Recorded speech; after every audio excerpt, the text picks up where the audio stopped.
Hello everyone, today I would like to introduce to you Chung Tai Chan Monastery. Chung Tai Chan Monastery is located in Puli Township, Nantou County, which is the center of Taiwan Island. A little bit about the history of this organization. It was originally founded by Grandmaster Wei Jue in Wanli district of New Taipei City. It's a bit of a northeast part of Taiwan's coastline. He's famous for promoting Chan, which is a Chinese Zen. He's famous for organizing the 7-day retreat, or we call it Chan Qi.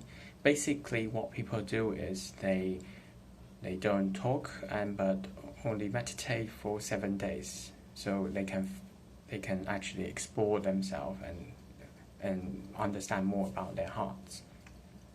As this activity getting more and more popular, he have more and more believers, and the Lingche monastery he built in Wanli area is simply too small. So in the 1990s, he started to look for a new place to build monastery, and Puli was selected because it's at the center of Taiwan. So people, no matter you're from the north of Taiwan or south of Taiwan, it's actually easier for you to visit the center of Taiwan. But there's another reason for building it in Puli, because in Wanli, it's very close to the sea, have very strong sea winds and monsoon during seasons. So it becomes very noisy and very disturbing when you're meditating, but there's a strong sea wind blowing into the building. So you want to look for somewhere that is more calm and also good transportation. So when you travel, then the monastery was completed. At the year of its completion, it was award-winning architecture. Not only is beautiful, but it actually combines the idea of Chan Buddhism inside the building design. When you look straight into the building, you may find there's a huge golden hole going all the way up in the middle. That hole represents the sudden enlightenment of Buddha. Inside the hole, there are 3 Buddha holes that represent 3 stages of Buddhas, all the way reaching his nirvana. On the 2 sides, there are stairs.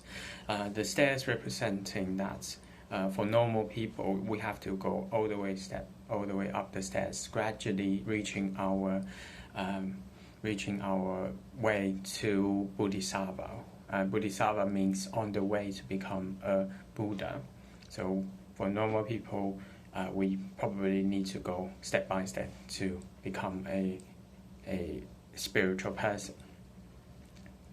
Okay, so that's the building itself. But if you look from the side, you may discover it looks like a Buddha meditating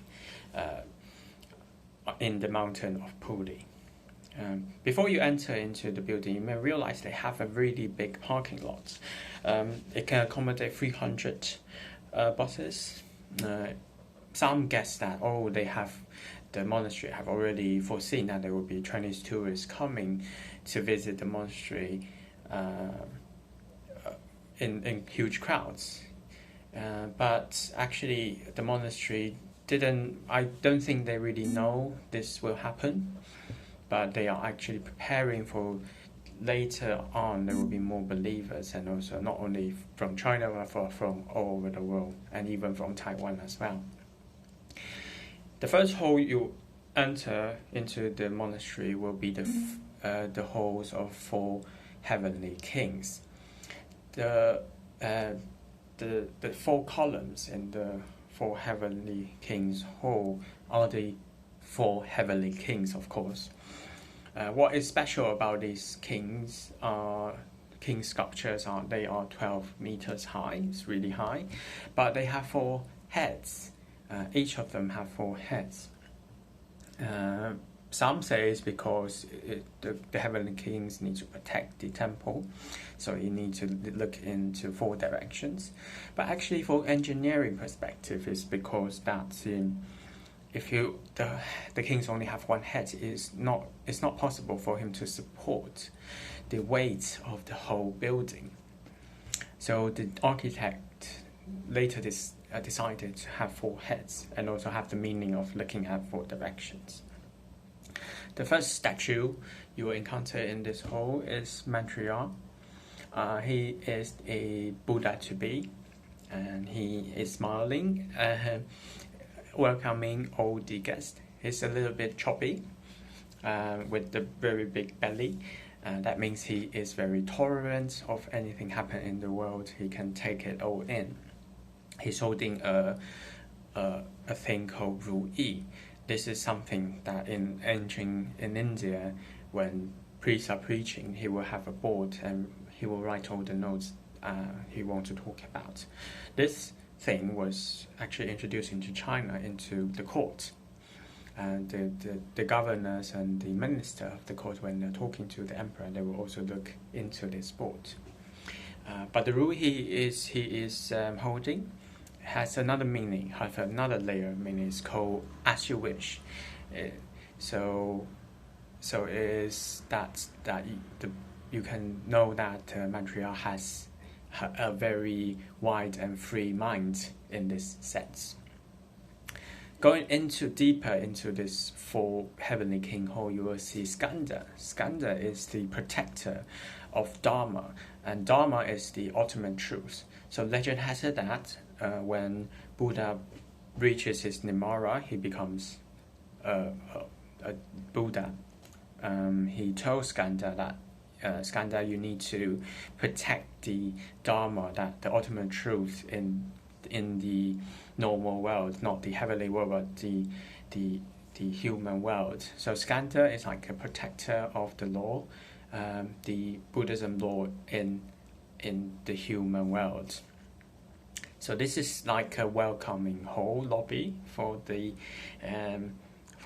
monastery. When you go one level up, you have the Great Majestic Hall.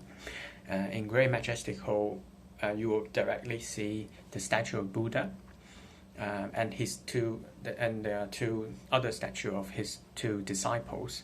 So the young disciple represents the ability to learn things, to learn knowledge, and the old disciple, meaning that the importance of doing things, combining these 2, the importance of having to know something and actually doing it. So this is very important in Buddhism. There are 2 other different gods on the side of this hall.